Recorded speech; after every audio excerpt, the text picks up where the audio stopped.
he's kind of up over in Japan. Not looking forward to this game, as the supporters of the OB Act will be rubbing their hands, waiting for trouble, and afterwards will justify this act.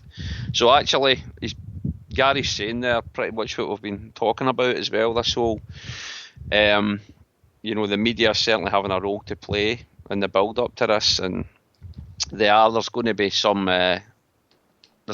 trouble. I think we're all predicting some trouble. I hope to God we're all wrong, to be honest, and it does go off without incident.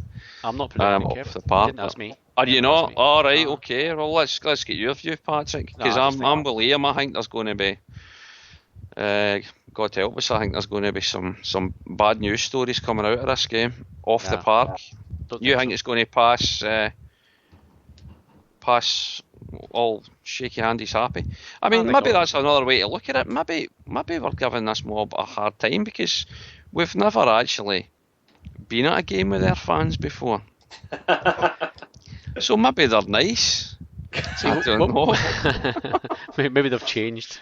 Maybe it's a new team, new fans. Who knows? Maybe we're tarring them with a brush they just don't deserve to be tarred with. All will be revealed on Sunday, I'm sure. So the average Hun's humility is on a par with his spelling skills, non-existent.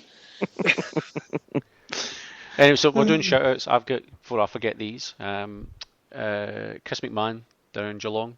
He's just joined in. He's listening in. So, Chris, can you just put in the chat room to let me know, are you guys coming up for the Asterisk Skiers thing? If you've got a few guys coming up, just let us know. Also, a guy got in touch with our supporters club, Eamon O'Connor. That's a good Irish name for you, Eamon O'Connor. He must be from Larkhall. Actually, do you know something? Yeah, I actually thought he was. He's from Lanark, not from Larkhall. For some reason, I saw Lanark. I saw Larkhall, but he's down in Hobart, Kev. Very good. He's down in Hobart, and he's hopefully coming up for the Asterisk Skiers thing as well. So yes. And his brother lives in Melbourne, so I was trying to get his brother along to the game on Sunday to join us. I was drinking with a Taswegian last night in Brizzy, actually. So I was. And he was like a Celtic fan or just a Taswegian? I don't think he was a Celtic fan. He was a Taswegian. So you're just telling me you were actually having a drink with somebody from Tasmania last night? Correct. Yes, that was the link. It's an amazing story, that, Kev. That'll get it's as good as the exclusives you get in the Daily Record. It's a bit more entertaining. So who else? There was somebody before in the chat room, and the page keeps panning up. I can't quite get to it. So Richard Parker is tuned in. And I think, is it Richard? Were you the one from Canada? I can't remember now. I can't get to the other side of the chat room for some reason. But anyway, so there was somebody from Ottawa in Canada has tuned in as well. So cool.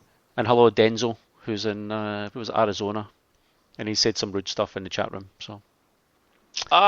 Everybody needs a bit of rudeness every now and again. Well, he said he's just set up a square go with a zombie over this dead club, not a dead club shite. Zombies from this is what he says. Zombies from my bit trolling on Facebook, getting fresh. This cunt is getting it. Laugh my arse off. I know this podcast doesn't like my guy with a headshot. I don't condone violence on this podcast. I know this podcast doesn't like my response, but the boy's an arsehole, and he's been giving it the no campaign shite. I'm raging. There you go, Denzel. Statement from Denzel. So Richard's in Richard Parker. He's in Ottawa in Canada. So hello there. Hello, Richard. And Denzel, count to 10, mate. Count to 10. Always count to 10. Don't lower yourself. Stevie Harvey's in as well. He's tuning in as well. I missed Stevie on my trip to Brisbane this time, but I was otherwise engaged with the Taswegian guy last night and another couple of fellas. I'm going to test one of my good mates in the Jockstein Club is Clinton McCrohan. Oh yes, Clinton, who lives down in Port Fairy. I was down visiting him and his family and my goddaughter over Christmas, New Year down in Port Fairy, a beautiful part of the country in Australia. So down in southwest Victoria. So. He said he's listening in, so I'm going to test him to see if he actually is. I think he's talking shite. So I think he's just saying he's listening, but he's not really. So what's the test? Send a message. Clint, are you listening? If you are, then send me a message on Facebook because you just posted Shout out, Clint, if you're listening. So any more shout outs? Paulie, I think St. Sixtus is still there. He's just come back. He was he was on the phone discussing his court case yesterday. So anyway, hope it goes well. Yeah. St. Sixtus. St. Sixtus, yeah. I think it's Paulie. I think that's his name. I'm sure it is. I've heard the guys in Homeboys talk about him. So anyway, so we're back to Liam's list. I know we talked about the Daily Record stuff, but I've had enough. That old Firm Clash songs just really set me up. So let's talk about. We've talked about all the off the field stuff and what we think about.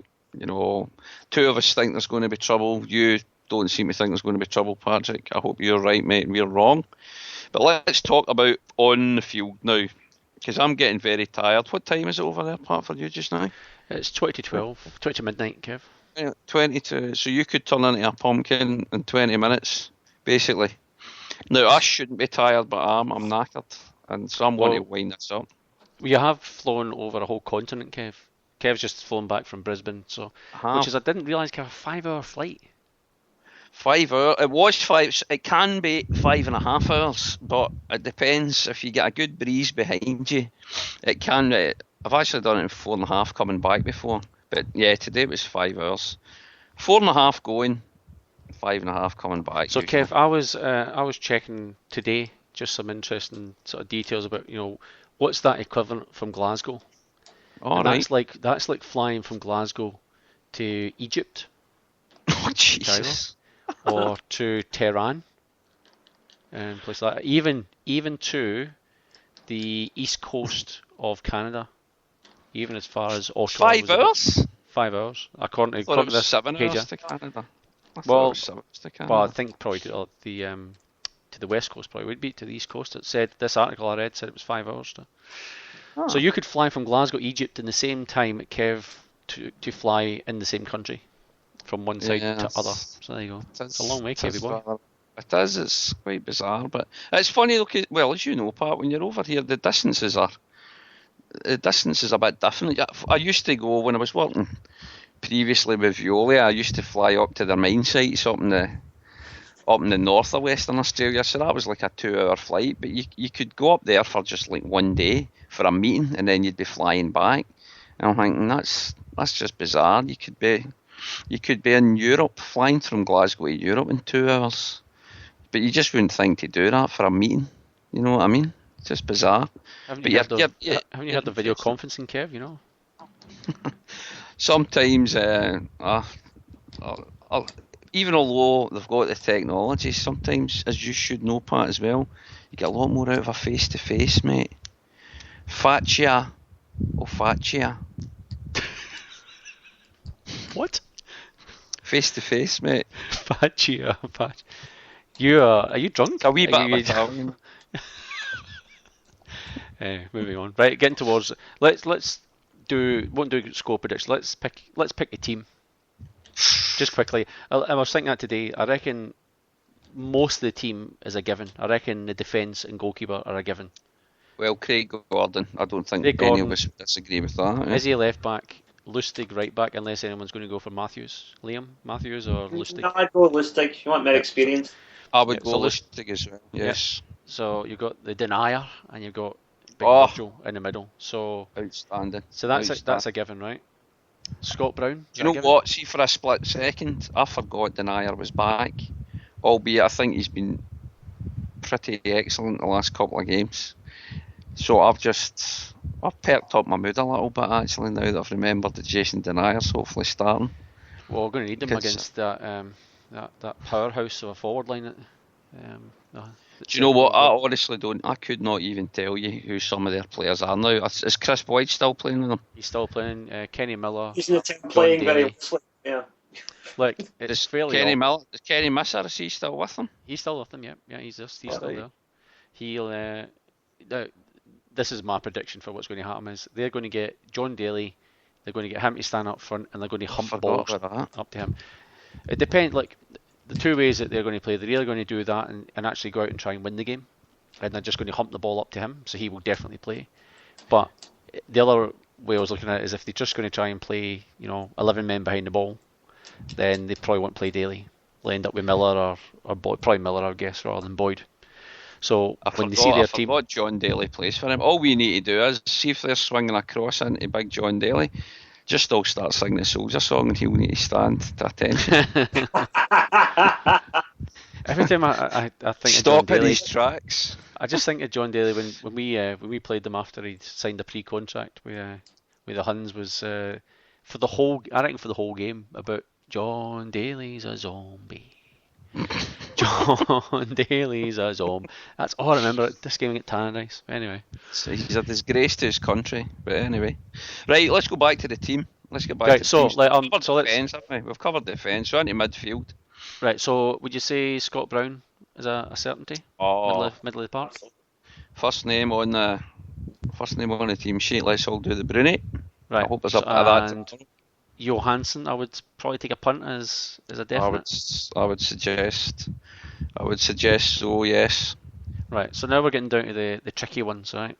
Up front, we've got Griffiths. Are we only playing with two in midfield? Okay, let's finish midfield then. I was going to try and do the way back, but alright, so you got so we've already got 5 players down. We've got 4 in the back, and we've got the goalkeeper. We've got Scott Brown, and we've got Johansson for definitely in there. Now, are you going to play Beaton?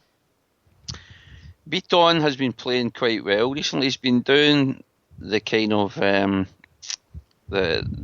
workhorse kind of role, the non-fancy stuff, but he's been pretty decent, I think, his last few games. So I wouldn't be surprised if Beaton's thrown in there. Right. So I would say he'll probably play as well. So he's a weird sort of player though. He's not. He doesn't seem to have. He's not an in-your-face player, is he? He's not, and he's not overly aggressive. Quiet. He's not overly. No. Yeah, he's not overly strong. But he does. The bit I do like is he does the simple things, and that's what I like. And the bottom line is, and I've heard even in other podcasts, people having a bit of a go at him. For a midfielder to do what he's doing at his age, I think is relatively impressive. And it can only get better. That's kind of my take on it. I reckon I'm not saying he's going to be a world beater. He's not going to be a Wanyama and stuff like that, but he'll do a solid job, provided he stays fit. And still very young, so I think he's only sort of 22, 23 years old from memory. Mm-hmm. So, but anyway, so we've got Brown, we've got Beaton in there. Johansson, we'd mentioned. Brown, Beaton, Johansson, right? Commons? Now, would he be playing in midfield, do you reckon? Or will he play him? Number 10 role, or a little bit just further, behind? Who knows? Because this is the thing. It's hard to tell with Ronnie how he's going to set them out. It's rare he plays a 4-4-2 actually. He always likes playing with the one up front and kind of a supporting player, doesn't he? Just be somebody just behind one striker up front. And that's why I was going to say let's go to the forward line first. Depends again who he plays there. Is he going to play Griffiths up there on his own? Is he going to play Guidetti up there? Well, played against Ross County. I thought he was flipping mince. I think it was terrible. Well, I think Guidetti after having an unbelievable purple patch for us, he's been off the boil for weeks, and he's pretty much played himself out of the team.